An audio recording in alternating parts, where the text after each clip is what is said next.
Ladies and gents, it's Friday. It's been another week of barrel scraping, touching the earth's crust lows. But join me once again now as I gallivant through what the newspapers are saying with all the enthusiasm of Michael Gove on his way to the Priory. Let's go.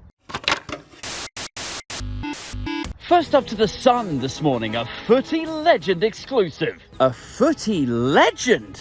Wow. That's right, a footy legend exclusive. Ryan Giggs to be a dad again at 50. I need to get the number for whoever's doing his PR for him, because whoever's doing this sort of like reputation management, crisis management PR for him, it's working, because it is a stark contrast from his previous Sun coverage. Giggs arrested. Giggs in court over domestic assault charge. Giggs boned his brother's wife behind his back. But yeah, now he's a footy legend. Which, look, this might irk some of you. If you believe these allegations, that he assaulted his ex, that he had these myriad affairs. People were saying it was 8 women, and it was 12 women. Like, do you remember that whole super injunction thing? And then it all blew up. And there might be a lot of you thinking, well, how come he gets the happy ending? You know, how come he gets to be rehabilitated? Served back to us on a Sun front page like, oh, he's a legend. A lot of people might say if the domestic abuse allegations were true, then he should be in prison. You know, where's the repercussions? Why does he get the happy ending? And the answer to that, dear viewers, is he doesn't. Remember, this is a story about him becoming a dad again.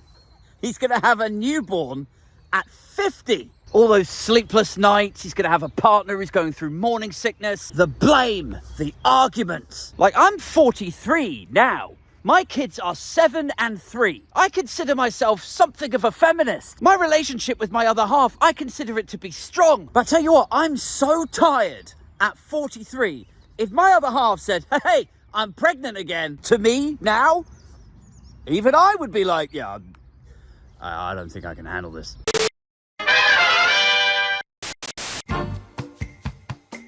Anyway, from one rehabilitated, allegedly misogynist legend to another, Hollywood legend Harvey Weinstein has had his rape conviction overturned. Anyway, this is a story that the hugely successful Hollywood producer Harvey Weinstein, who was given 20 years a couple of years ago, very much kicked off the entire Me Too movement, has now had that conviction effectively stamped out because the judge says he didn't get a fair trial. And the reason that the judge says that is because that trial, that prosecution, included the testimony of other alleged victims, but their charges weren't included in the case. Which is a real sort of pinch point, I think, in criminal justice, because it's basically saying, look, if your charges, if this testimony is for real, then the charges for those allegations should be included in this court case. And the fact that they weren't kind of suggests that for one reason or another, maybe they lacked credibility or there wasn't sufficient evidence for them. However, the defense for that prosecution would argue, as would I, that although that testimony doesn't relate to an actual criminal charge, it is still testimony from people who say that they've experienced Harvey Weinstein's character and it is like that, and you're basically painting a picture of what his behaviour is like. Will it result in a retrial? Is this going to create some sort of nightmare legal, financial scenario where Harvey Weinstein might sue the people who tried to prosecute him round like the first time for loss of earnings, which for somebody like that could reasonably go up to like hundreds of millions of dollars? Like, imagine that. Imagine if Harvey Weinstein sues these actresses for loss of earnings and defamation, where he's like, yeah, thanks to you dirtying my name, not only did I go to jail, but also I lost my status as a film producer. I had 5 new movies on the go that would have grossed me like another $70 million. I had to sell both of my mansions to fund my defense. And then not only did the survivors have to live with what he allegedly put them through the first time, but then they all end up bankrupted because of this weird twist of the legal process. And then, what if this turns out to be a sort of spark moment for a weird, warped, inverted version of the Me Too movement, where men who have been prosecuted, targeted, or sued by actresses, singers, on-set film crew, deputy producers, and so on? What if a list of prominent and powerful men now go after all of the women that accused them? God, that's a worrying thought, isn't it? You know, what if this sparks that horrible... What would you even call that campaign? You know, because it wouldn't be Me Too, would it? It'd just be like a load of sociopathic, misogynist, toxic, like, it would just be me. It'd just be Weinstein, Louis C.K., Bill Cosby, the guy from Good Morning America, whoever the fuck that was. All of them sharing their harrowing stories on Twitter about how they were targeted by powerful female individuals in the entertainment industry. And each one would start or end with, instead of Me Too, like just hashtag me.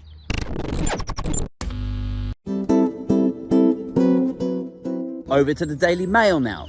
Thieves hit shops 1,000 times a day. Well, yeah.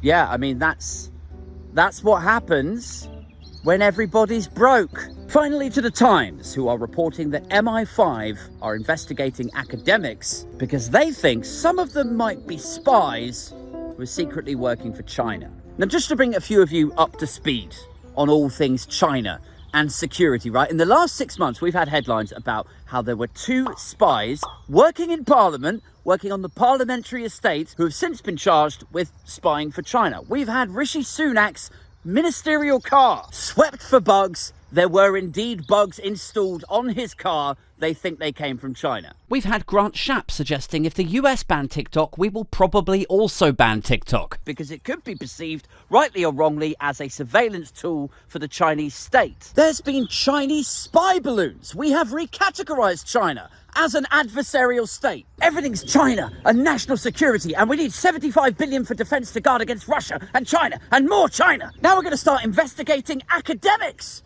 in case they might have links to China. Like, I don't want you guys to get it twisted. Like, I am positive that there are adversarial states out there, and we do need to look into them, and we do need to protect ourselves and guard ourselves against the threats that we might face, possibly, at some point. But this is what I always come back to. Whenever it's a story about national security and your safety, and we've got to protect everyday Britons, this is what I always come back to, right? Has the Chinese government allowed the Russian state to infiltrate the governing party's processes and procedures? Have they done that? Was that China that did that? How about energy security? Has the Chinese government made it really difficult for you to stay warm? So there's all these headlines about how the lights might go out because the national grid can't handle it. Was that the Chinese government that did that? We're talking about your safety. We're talking about keeping British people safe and secure. How about food? Was it the Chinese government that oversaw the soaring cost of living at the same time as a tanking of living standards that meant you can't even afford to give your kids breakfast before they go into school and the school starts crumbling all around them? How about that shit? Does that leave you feeling safe and secure? How about healthcare? How about healthcare? Was it the Chinese government that left your gran clamoring around for cancer treatment, but she couldn't get seen and diagnosed quickly enough, so now she's going to die 8 years before she needed to? How about that? Do you think she's feeling safe and secure in that box? The Chinese government didn't do any of that stuff to me.